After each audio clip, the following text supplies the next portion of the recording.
또 어떤 사람이 타국에 갈 때 그 종들을 불러 자기 소유를 맡김과 같으니 각각 그 재능대로 한 사람에게는 금 5달란트를, 한 사람에게는 2달란트를, 한 사람에게는 1달란트를 주고 떠났더니 5달란트 받은 자는 바로 가서 그것으로 장사하여 또 5달란트를 남기고 2달란트 받은 자도 그와 같이 하여 또 2달란트를 남겼으되 1달란트 받은 자는 가서 땅을 파고 그 주인의 돈을 감추어 두었더니 오랜 후에 그 종들의 주인이 돌아와 그들과 결산할세 5달란트 받았던 자는 5달란트를 더 가지고 와서 이르되 주인이여 내게 5달란트를 주셨는데 보소서 내가 또 5달란트를 남겼나이다. 그 주인이 이르되 잘하였도다. 착하고 충성된 종아, 네가 적은 일에 충성하였음에 내가 많은 것을 내게 맡기리니 내 주인의 즐거움에 참여할지어다 하고 2달란트 받았던 자도 와서 이르되 주인이여 내게 2달란트를 주셨는데 보소서 내가 또 2달란트를 남겼나이다. 그 주인이 이르되 잘하였도다. 착하고 충성된 종아, 네가 적은 일에 충성하였음에 내가 많은 것을 내게 맡기리니 내 주인의 즐거움에 참여할지어다 하고. 아멘. 많이 들었던 얘기일지 모르겠습니다만 혹시 들었더라도 인내하시고 한 번 더 들으시면 좋겠습니다. 목사님께서 주일학교 학생들이 성경을 어떻게 잘 배우고 있는지 궁금해서 초등부 3학년 철수를 만났습니다. 그리고 여리고성을 누가 무너뜨렸는지를 물었습니다. 철수가 정색하면서 아우 제가 안 그랬는데요 라고 대답을 했습니다. 목사님이 다시 묻습니다. 아니 그게 아니고 성경의 여리고성을 누가 무너뜨렸냐고 배웠느냐라고 물어봤습니다. 그러자 철수는 당황하며 제가 안 그랬다는데요 라고 하며 울음을 터뜨려버리고 말았습니다. 목사님이 기가 막혀서 담임 교사를 찾아갔습니다. 이 집사님, 철수에게 누가 여리고성을 무너뜨렸냐고 물었더니 자기가 안 그랬다라고 하는데 이게 어떻게 되는 겁니까? 그러니까 교사가 그럽니다. 목사님, 철수가 그렇게 말했다면 그게 정말입니다. 그 아이는 우리 반에서 가장 정직한 아이거든요 라고 대답하고는 홀로 혼잣말로 이렇게 얘기합니다. 근데 도대체 그걸 누가 무너뜨려가지고 라고 하더라는 거죠. 목사님이 할 말이 없습니다. 그래서 주일학교 이제 부장 장로님, 지금으로 얘기하면 이제 교육부장 이 장로님을 찾아갔어요. 그래가지고 이 장로님, 교회 학교 교육이 어떻게 되고 있는 겁니까? 철수에게 여리고성을 누가 무너뜨렸냐고 했더니 아이는 자기가 안 그랬다고 울어버리고, 교사는 그 아이는 정직하니 그 말이 사실일 거라고 하니 아이들에게 뭘 가르치고 있는지 도대체 무엇입니까? 라고 묻자 장로님 말씀하시기를 목사님, 이제 와서 그걸 따지면 뭐 하겠습니까? 그냥 은혜롭게 우리 교회가 물어주죠. 제가 절반 부담할게요 라고 하더랍니다. 그냥 웃자고 만든 이야기겠지만 조금은 서글프다는 생각이 듭니다. 오늘날 교회에 참 많은 일이 있죠. 점점 다양해지고 있습니다. 다양한 사역들이 있고요, 수많은 일꾼들이 있습니다. 그런데 그 중에서도 어린 영혼들을 양육하는 교회 학교와 그 교사의 일은 그 어떤 사역보다도 더, 어느 직분보다도 더욱 값진 것이라고 확신합니다. 그래서 잠시 교사의 사명과 그리고 역할에 대해서 한번 생각해 보려고 합니다. 제가 사역할 때 어떤 교사가 혼자 하는 이야기를 들었습니다. 푸념이죠. 어쩌다가 교사가 되어서 이렇게 고생을 하는지, 내년에는 절대 이렇게 하더라고요. 이것처럼 혹 어떤 교사들은 교사의 직분을 힘겨워하며 사명을 과소평가하기도 하더라고요. 그러나 기독교 교육에 있어서 교사의 역할은 굉장히 큽니다. 많은 학자들이 말하기를 기독교 교육의 성패는 프로그램에 있는 것이 아니라 바로 90% 이상이 교사에게 있다, 그렇게 이야기하는 것을 들었습니다. 이같이 오늘날 교회 교육의 가장 큰 과제는 교사의 문제이고요, 그리고 교사의 문제는 교회 교육의 소명의식과 그리고 자질의 문제이기도 하다라고 평가를 합니다. 교사는 결코 취미나 기호에 따른 그러한 선택적인 사역이 아닌 주님의 준엄하신 명령을 따르는 절대적인 것이라는 사실을 결코 잊어서는 아니 될 것입니다. 그럼 교사는 누구입니까? 양육자입니다. 부모가 자녀를 기를 때 자녀를 위해서라면 자기의 모든 육신의 괴로움과 고통으로 여기지 아니하고 희생을 감수하지 않습니까? 뿐만 아닙니다. 자녀의 필요를 쫓아서 모든 것들을 다 투자하고 공급하는 것을 보게 됩니다.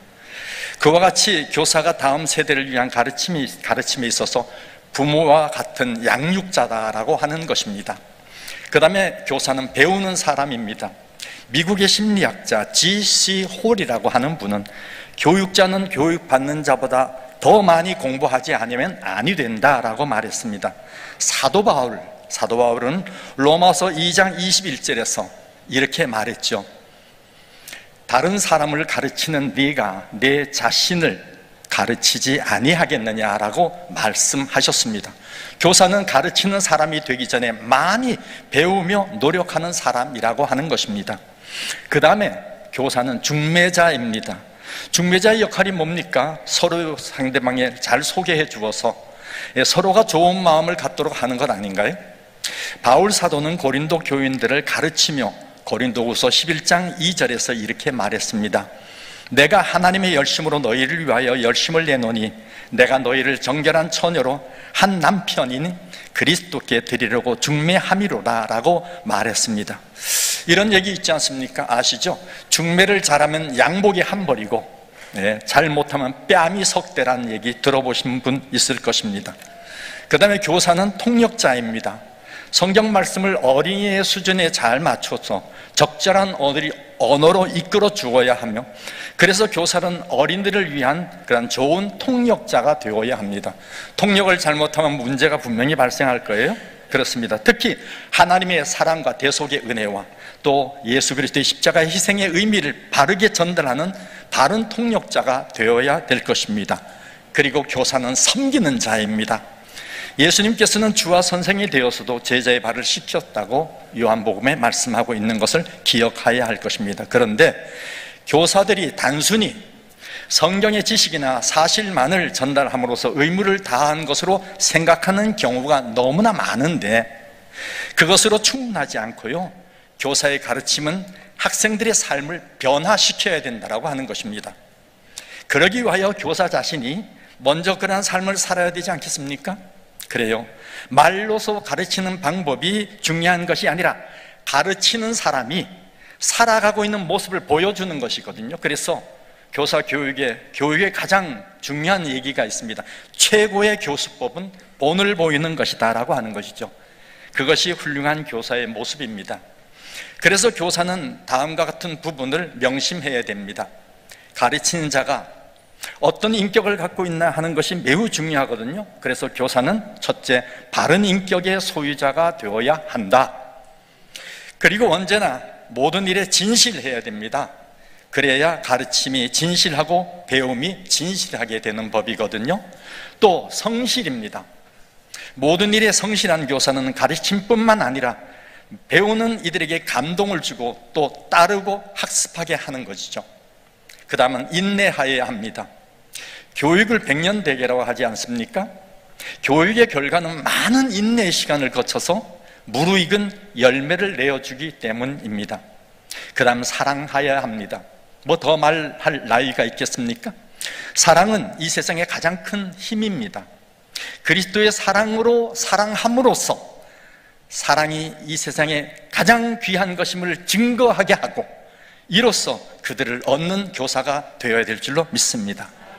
그리고 교사는 영적인 사람이어야 됩니다. 교사는 왜냐하면 교회 학교에서 가르치는 것들은 모든 것이 영적인 것이거든요.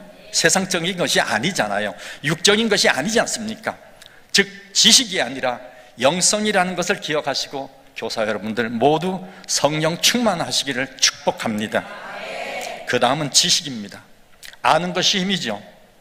교사는 진리의 지식을 넓혀가며 또한 잘 사용하여야 하고, 이 진리의 지식이 학생들의 생애에 실현되고 진리를 적용할 수 있게 가르치고 감화시키며 지도하는 것이 의무입니다. 그를 위하여 교회 학교 교사는 많은 영적인 지식을 겸비하여야 하고, 특별히 하나님에 관하여 하나님의 말씀을, 하나님의 계획하심과 그 뜻을 잘 알아야 하는 것입니다. 그리고 또 다른 차원의 중요한 지식이 있습니다. 그것은 학생들을 잘 아는 것이에요. 그 학급의 구성원에 대한 기초적인 사실을 잘 알아야 가르칠 주제와 교수법 같은 것을 결정하게 되는 것이죠. 교사가 가르치는 세대의 요구와 그리고 흥미를 알지 못하고 가르치려 한다면 그 대상이 어떤 계층이든 목표가 결여된 지도자라고 보아도 틀림이 없을 것입니다. 그리고 학생들을 알 때 개별적으로 좀 알아야 됩니다. 선생님들은, 여기 계신 선생님들은 맡은 학급의 아이들을 얼마나 잘 알고 계시는지요? 그들의 이름만 혹은 그들이 누구의 자녀인가 그런 정도 알고 있는 것은 아니겠죠? 아니면 예수님께서 그의 제자들을 아신 듯 잘 알고 있는지 한번 여쭤보고 싶습니다. 예수님은요, 베드로를 잘 알고 계셨어요. 그의 마음속에 있는 내적인 욕망과 그가 어떤 사람이, 정말 어떤 사람이 되기를 원하며 또 실제로 훗날 어떤 사람이 될 것까지도 미리 알고 계셨다라고 하는 것입니다. 자신이 맡은 바 그 학생이 어떤 아이인지 무엇이 되고 싶어 하는지 알고 계신지 한번 여쭤보고 싶습니다. 또 그것을 알아보려고 노력한 적은 있으신지 질문을 드립니다. 헬렌 켈러, 우리가 잘 압니다만 그의 어머니는 그 사랑한 아이가 귀가 먹고 눈먼 것을 알게 되었을 때, 이 아이는 보통 아이들과 다른 훈련이 필요하다는 것을 깨닫게 되었죠. 그리고 남다른 훈련을 통해서 그를 훌륭한 사람으로 양육하였다는 것, 잘 기억해야 될 것입니다. 그 다음에 교사는 책임감이 있어야 돼요.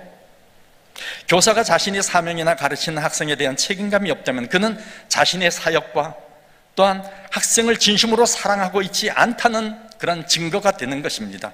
그러므로 교사는 말씀을 가르치는 일, 그 이상으로 학생들의 신앙과 생활을 돌보는 목자의 사역을 더 큰 책임감을 갖는 것이 필요하다고 하는 것입니다. 왜냐하면 목자의 사역에는 복음의 감격과 열정, 그리고 시간과 노력과 땀과 눈물이 필요한 힘든 일들이 참 많이 있기 때문에 그런 겁니다.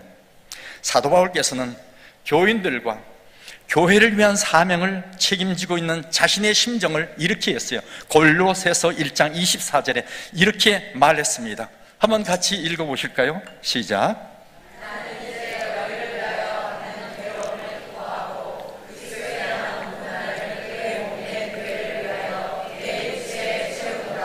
그리스도의 남은 고난이 뭔지 우리는 자세히 설명을 다 드릴 수는 없지만 어쨌든 그는 그 고난을 교회를 위하여 자신의 육체에 채우겠다고 다짐하는 것을 볼 수가 있습니다. 이와 같은 책임감과 희생정신이 필요하다라고 하는 겁니다.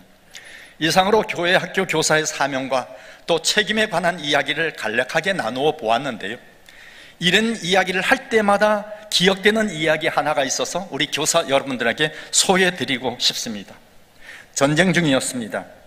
한 어린 군인이 적군의 총에 맞아 죽어가고 있습니다. 군목께서 그의 머리에 손을 얹고 기도하면서 마지막 할 말을 물었습니다. 어린 군인이 짤막하게 말했습니다. 제 어머니에게 꼭 전해주세요. 아들은 고통 없이 기쁘게 죽었다고 전해주시고, 그리고 어머니를 사랑한다고 전해주세요. 그리고 이어서 무엇인가 생각해내고 숨을 헐떡이며 말했습니다. 목사님, 한 가지 부탁이 더 있습니다. 제가 다니는 교회 학교 선생님께 이 말씀을 전해주세요. 선생님의 가르침을 잊지 않았다고요. 그리스도인으로서 평안하게 눈을 감게 해주신 선생님께 감사하다고 말씀을 전해주세요.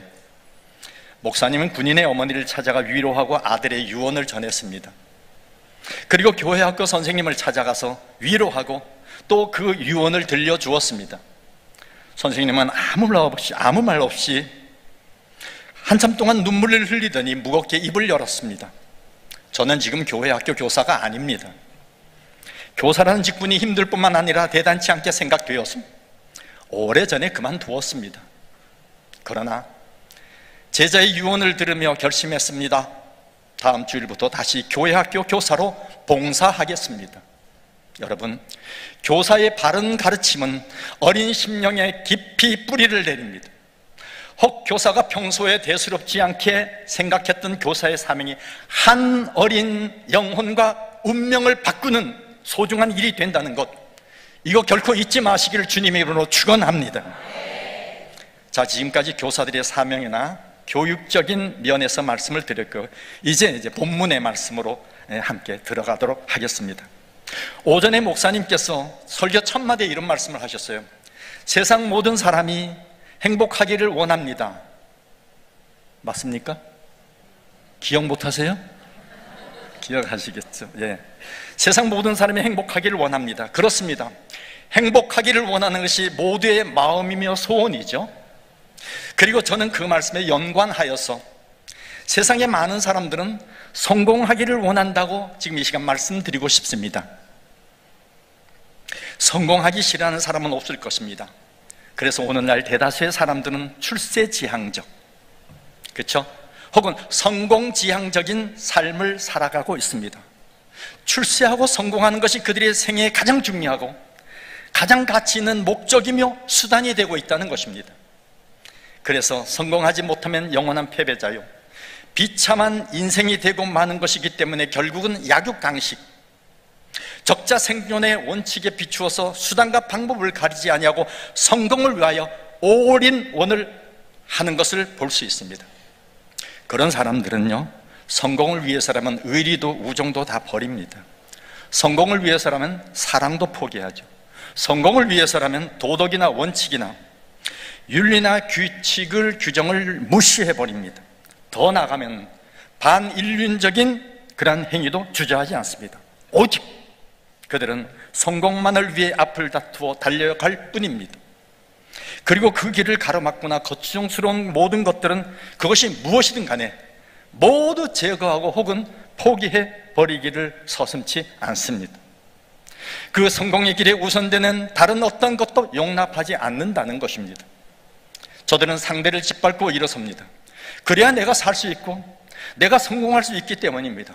그래서 젊은이들 간에 너의 불행이 나의 행복의 시작이야 라는 그런 엄청난 섬찟한 농담이 오고 가는 것을 보게 됩니다.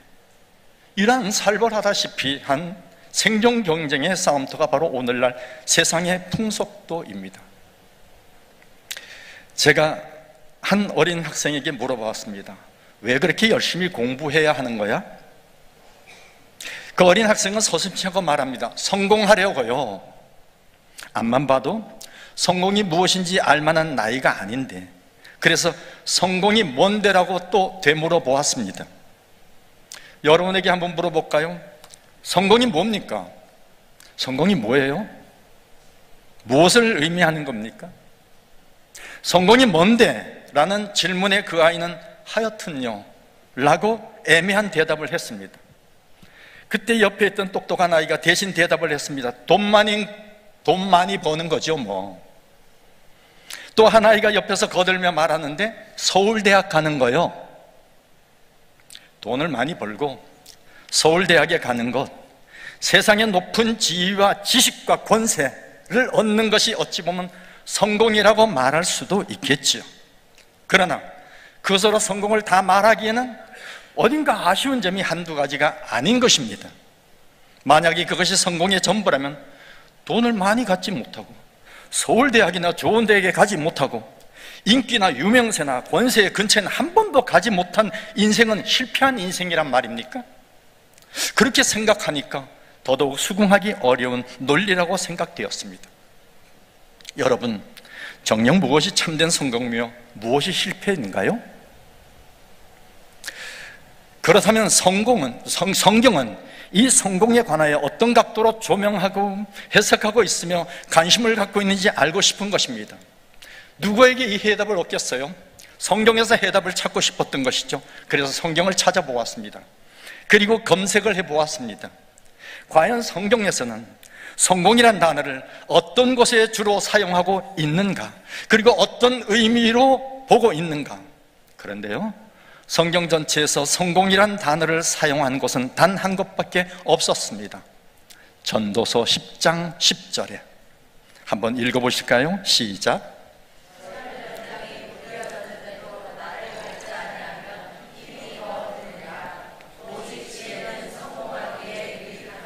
아멘. 바로 이 한 구절에 성공이란 단어 하나밖에 성경 전체에서 그것밖에 없었습니다. 물론 성경에 단 한 개의 단어만 발견되었다고, 혹은 반대로 수많은 단어가 검색되었다고 하여 그것으로 그 의미의 경중을 가늠하는 경솔한 속단을 하자는 것은 아닙니다. 다만 거기에서 잠시 성경이 말하고자 하는 성공의 참 의미를 찾는 기회를 얻고자 하는 것입니다.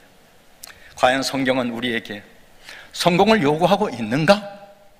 세상에 어떤 사람들이 절대적으로 지향하는 그 성공을 성경에서는 어떻게 지지하며 그것을 거룩한 백성들에게 요구하고 있는가라고 하는 것이 궁금한 겁니다. 그런데 만약에 세상의 대부분 사람들이 절대적으로 지향하는 바 그러한 종류의 성공을 성경이 지지하고 있다라고 한다면, 그러면 성경 속에 기록되어 있는 그 수많은 사람들, 어떤 사람들? 성공이라고 하는 그것들의 그늘 뒤에 숨겨지고 가리워진 삶은 그야말로 실패의 삶이란 말인가? 그들이 마셨던 눈물과 그들이 당하였던 수많은 고난의 생은 과연 무엇으로 설명할 수 있겠는가라고 하는 것입니다. 대표적으로 사도 바울의 삶이 그렇지 않습니까? 초대교회 수많은 성도들의 삶이 그렇습니다. 짐승에게 찢기고 또한 목베임을 당하며 불타는 장작더미 위에서 한 줌의 죄를 남기고 연기로 사라져간 그들의 생애는 무엇으로 답변할 것이란 말입니까? 신사참배를 거부하다가 옥중에서 고초를 받고 혹은 죽어간 수많은 성결된 주의 종들의 삶은 또 어떻게 설명할 것이란 말입니까? 과연 그들은 실패자인가요? 사랑하는 성도 여러분, 과연 성경은 성공이란 말 대신 어떤 언어로 우리에게 말하고자 하는 것일까요? 성공 대신에 그 무엇에 관심을 가지고 성공 대신에 그 무엇을 말하며 성도들에게 요청하고 있을까요?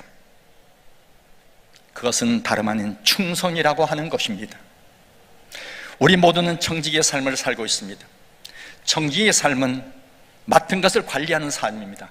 재능과 재물, 명예도, 직분도, 자녀도, 나 자신의 생명까지, 은사, 시간 모두 그 주인 되신 하나님께서 우리에게 맡겨서 관리하게 하신 것입니다. 그리고 청지기의 삶은 그 맡은 것을 주인의 뜻을 따라 최대한으로 활용하는 것 아닙니까? 그리고 때가 되면은 그 주인은 그것을 계수하며 도로 찾으실 때가 있다는 것입니다. 오늘 본문이 그것을 보여주고 있지 않습니까? 본문은 그때 주인은 얼마를 남겼느냐 보다 어떻게 관리하였느냐, 얼마나 충성하였느냐에 더 큰 관심을 보일 것으로 오늘 본문은 우리에게 이야기하고 있는 것입니다. 대부분 무슨 일엔, 모든 일엔 그렇습니다. 예외 없어요. 목적이 있습니다. 과정이 있습니다. 그리고 결과, 주로 이렇게 얘기하죠. 목적과 과정과 결과입니다. 우리의 충성이 바로 이 목적과 과정에 속하고 성공은 그의 결과 중에 하나일 뿐이라는 사실을 우리가 기억해야 됩니다. 다시 말하자면 우리의 삶과 사역의 목적이 충성이고 과정도 충성이어야 합니다. 그리고 그 충성의 결과로 성공이 주어져야만 한다는 것입니다. 그때 비로소 이것이 참된 성공이라고 말할 수 있다는 것이죠. 많은 세상 사람들은 결과만을 생각하고 시작합니다. 달려갑니다. 이를테면 그래서 그렇게 어떻게 됐다는 것 말이에요. 어떻게 되었나니까? 그래서 영화나 TV 드라마를 보고 즐기려 하지 않고 그 드라마 그 전체를 즐기려 하지 않고 그 결과 주인공이 어떻게 되므로 그 드라마가 어떻게 끝날 것인가에 대해서 미리 알고 싶어하는 그런 마음들이 있다는 겁니다. 앞선 마음들이. 어떤 성미 급한 어린아이가 할머니의 옛날 얘기 듣고 자꾸 그 결과가 궁금해서 할머니의 말씀을 자꾸만 이야기를 잘라버리는 것 같은 모습이죠. 생각해 보세요. 과정은 생략하고 결과에 관심을 집중하는 삶이 있다고 생각해 보세요. 어때요? 어떻게 생각하세요? 이처럼 그처럼 싱겁고 재미없는 인생이 세상에 어디 있을까요? 삶이 힘드십니까? 삶이란 원래 힘드는 거예요. 다 힘듭니다. 삶은 힘들고 고된 거예요. 녹록지 않아요. 그러나 우리의 인생은 힘은 들어도 재미있는 겁니다. 누군가가 얘기했잖아요. 우리의 삶은, 우리의 인생은 소풍이다고. 소풍 간 것 같다고. 여러분들 이러한 소풍과 같은 삶을 즐기기를 주님으로 축원합니다. 그게 진짜 재미있는 삶이죠. 결코 녹록지 않은 교회 사역과 헌신의 수고로운 가운데도 마찬가지입니다. 매 순간 사역이 쉽습니까? 쉽지 않습니다.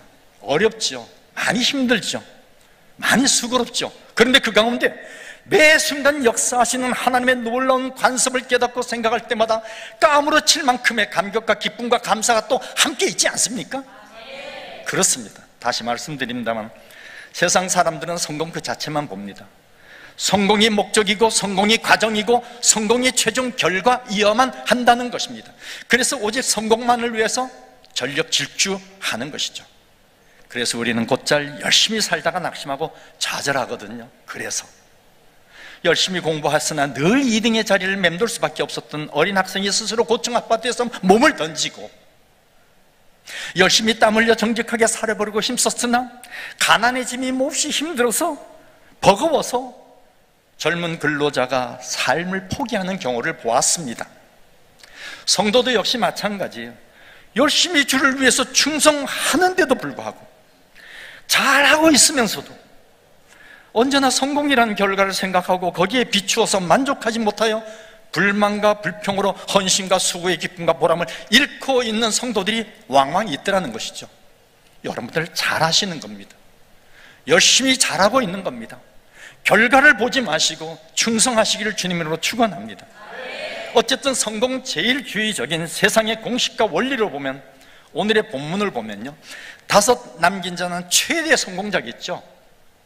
그리고 2를 남긴 자는 차석을 하였고, 우리가 봉독하지 않았으면 잘하는 대로 하나도 남기지 못한 자는 꼴찌요 당연히 정죄를 면하지 못하겠죠. 그러나 오늘 본문은 우리에게 그 뜻이 전달되기를 원하는데 이렇게 전달되기를 원합니다. 세상의 원리가 아닌 하나님의 나라의 원리는 성공이 아니라 충성이라는 것이죠. 그 증거로서 본문은 이렇게 기록되지 않습니까? 예단 중심으로 우측에, 그쪽에서 볼 때 우측이죠. 우측에 앉으신 분들은 본문 21절을 봉독해 주시고 이쪽 좌편에 계신 분들은 본문 23절을 봉독해 주시면 감사하겠습니다. 같이 동시에 띄웠죠? 예, 그래요. 제가 시작하면 함께 똑같이 시작해서 봉독하시기 바랍니다. 시작.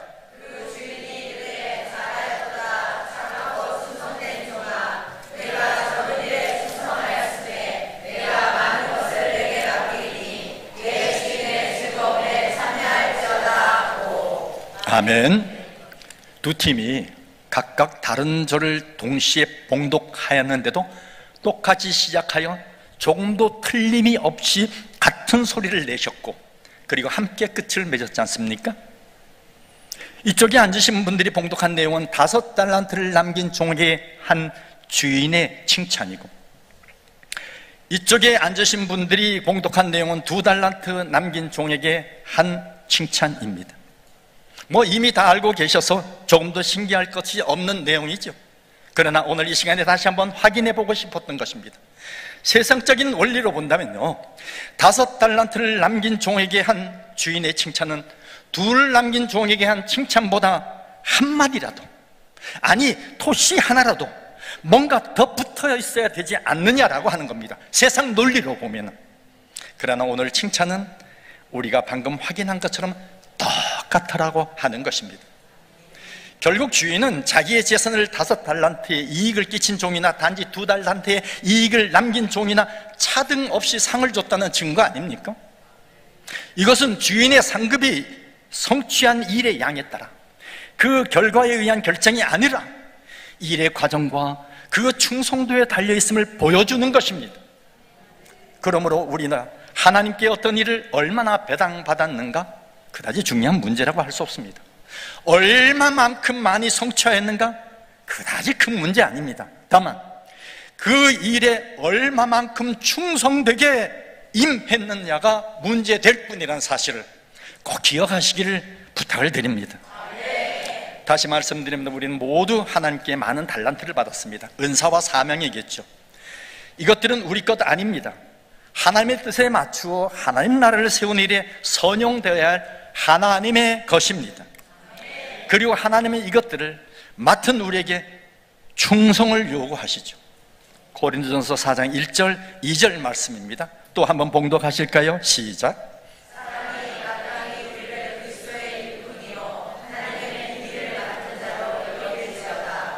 그리고 맡은 자들에게 구할 것은 충성이니라. 아멘. 그렇습니다. 그래서 당연히 우리가 추구할 것은 충성입니다. 충성된 청지기가 되어서 훗날 하나님 앞에 칭찬받는 교사와 성도들이 되시기를 주님의 이름으로 축원합니다. 오늘 헌신하는 교사 여러분, 여러분들은 하나님의 교회를 세우기 위해서 부름을 받았고 어린 심령을 위해서 교사로 사명을 받았습니다. 교사라는 이름은 명예나 권세가 아님을 아실 것입니다. 헌신과 희생 없이는 감당할 수 없고 성공이라는 결과보다는 충성이라는 과정을 위해서, 그리고 참 교회를 세우기 위한 하나님의 목적과 뜻을 이루기 위해서 성별된 직분인 줄 믿고 확신하시기를 부탁드립니다. 이제 교회는 2024년 여름 행사를 준비하고 기도하면서 많은 계획을 세우고 이미 마친 부서도 있습니다만 또 앞으로 곧 감당해야 할 그런 부서들도 있습니다. 계속 진행되겠죠. 어떤 일은 어떤 교사는 멀찍이서 혹은 가까이여서 맡겨주신 교사로서의 사명의 자리에서 충성을 할 것입니다.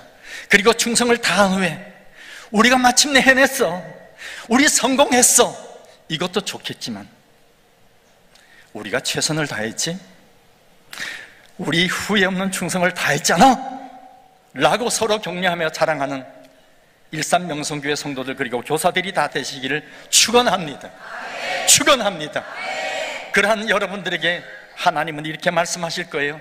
잘하였도다, 착하고 충성된 종아, 네가 작은 일에 충성하였으며 내가 많은 것을 내게 맡기리니 내 주인의 즐거움에 참여할지어다. 아멘. 기도하겠습니다.